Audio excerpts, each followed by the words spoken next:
do in those 3 years? In that 3 years, I started to pay attention to my thoughts and my consciousness, and started to realize, as psychologists tell us, 70% or more of our thoughts are negative and redundant.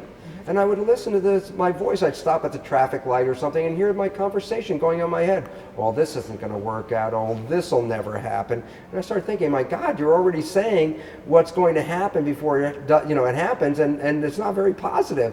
And so I realized at some point, let this conversation go. Every time you hear in your head a negative conversation, correct that right there at the moment and put in a more positive conversation. Now, that was a relatively slow way to do it, but the beautiful part was it didn't take very long at all before I started to realize that my life had turned around because I changed my opinion about what I expected from my life.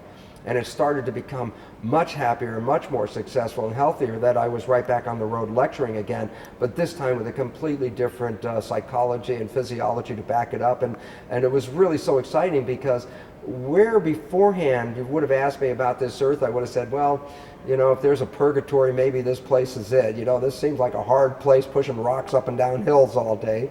After I started to apply this stuff, it was like things came out of the sky.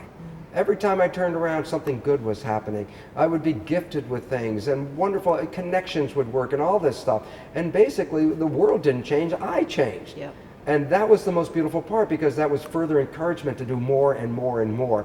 And now I can honestly tell you, as I sit here right now, if there's a heaven, I think it's absolutely right here and right now. It was always here, and think about it, what is heaven? A place of creation. Well, it is creation. If I created hell in my former heaven, that's what I saw was the hell. But today, I don't go there. I have much better, healthier, happier thoughts, and the creations follow those thoughts directly. So I'm overjoyed about life, as you can see, because it's like, I'm a guy who didn't believe in any of this stuff. And so once it became a part of my life, I can't wait to go out and talk to people about it, because it's not just oh, listen, this is a good idea. It's because there's an absolute mechanical, molecular science underneath this that says it's so. I was not a spiritual person because of my desire and intent. In fact, I got into science to avoid spirituality.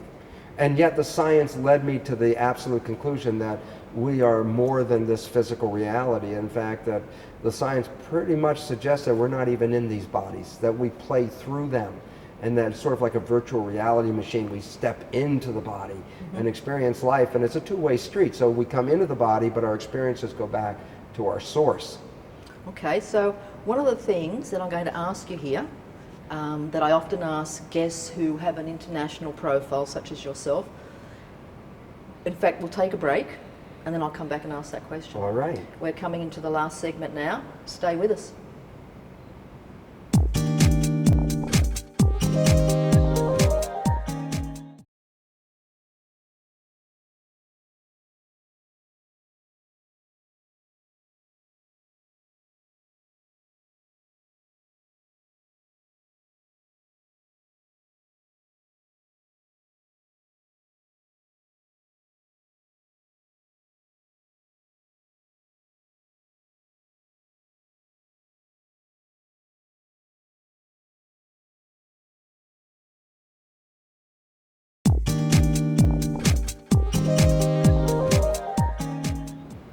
Thank you for rejoining us.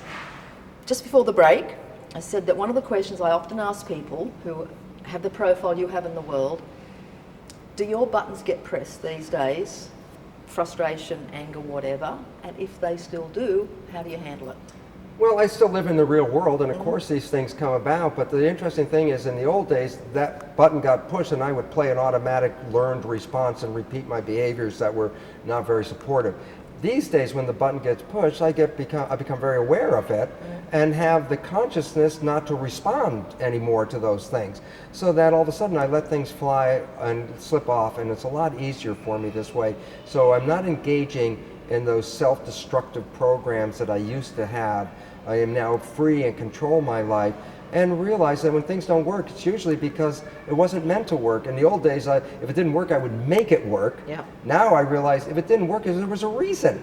not So to push it. do you catch yourself like, okay, I'm feeling frustrated or angry? Do you catch yourself like that, or is it a minute later or 7 minutes later? It was interesting when I first started. It took a bit, minutes to catch it, and Yeah. now it's virtually instantaneous. As soon as the response comes in, my subconscious mind immediately diverts it off to a much better a better response to those things instead of the old reactive responses I used to do. Okay. The whole thing you're talking about with this, the way that we are powerful in our thoughts, Yes. the biology. What happens when there's toxins in our environment? Can we be living in such a present state that those toxins don't affect us? Absolutely, Yeah. absolutely. And here's a very important point. You're familiar with people walking across fire. Absolutely. Well, that's a toxin in a sense. I could burn you and kill you, but what? Those people that walk across a fire have a belief system that this fire is not going to hurt them, and they have no problem with it. I'll give you one quick example. In the United States, in the South, we have a group called the Pentecostal Baptists, and they work themselves up into a Jesus state of ecstasy, exaltation. And it's interesting because in that state they play with poisonous vipers such as rattlesnakes and coppermouth snakes. And even if they get bitten, it doesn't bother them. But that's not the cool ones. The cool ones actually drink strychnine in testament that God protects them. And they drink toxic doses of strychnine and nothing happens to them. Well, there it says, my goodness, if you can walk across fire and you can drink poison with your belief system in order and not have an effect, then we should not be so worried about all this, because the problem is the more we are worried, the more that we feel that we are victims and frail. That's a belief system, and that opens us up to those toxic things. So what we really have to do is let go of that victim mentation that we have. That's in your book, and also what's in your book, you talked about the movie Shine. Yes. And the fact that it was a role that Jeffrey Rush played. What's Wonderful. the name of the pianist? Yes. What was his name? I can't remember the name. He was Tchaikovsky piano. Yes. And he was brought up by a father who had experienced The Holocaust. The Holocaust, and impacted on his son not to put himself out in the public eye because he would be hurt. That was his programming. Visibility was threatening. So to survive, and that's what his father taught him, is Yep. if they see you, you're vulnerable. Yep. And fast tracking that, he knew that he had this incredible gift and would be an international pianist. And apparently was in England. He was playing a very tricky. What was the music I forgot. he was playing? It was an important piano, one of the most difficult piano pieces ever written. Yeah. And it was interesting because as they filmed it in the movie, you see his knowledge of his abilities was in his conscious mind.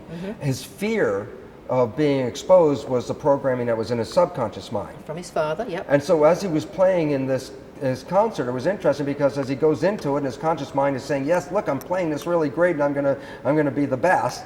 His subconscious mind was in fear, saying, oh my God, if you win, we're gonna be seen and we're gonna die. So as the showed in the movie, he was like there playing, and then all of a sudden he disappeared like into the white. And that was his subconscious mind trying to evict him from the driver's seat, saying, you'll kill us if you win. And yet his conscious mind was so determined that it kept going back in there competing with his subconscious mind. And this went back and forth until some point he actually won. He beat the subconscious mind, but at a very high cost. He broke the system and became insane at that moment. Yep. And of course, we're not saying it's not about blaming parents. It's never about blaming parents for the No, programming. parents didn't know any better. Because they're the result of their program. Absolutely, it's passed from generation to generation, like things pass through families, like diseases and illness. It's not in the genes now, it's recognized to be in the programming. What would be, and I'm going to ask you to keep it short, because there are some more questions, what would be a piece of advice that you would give people who are watching this program who are still struggling with that emotional, conscious, unconscious? The most important piece of advice I can say is this, is that we have a tendency to talk to ourselves, to try to fix ourselves.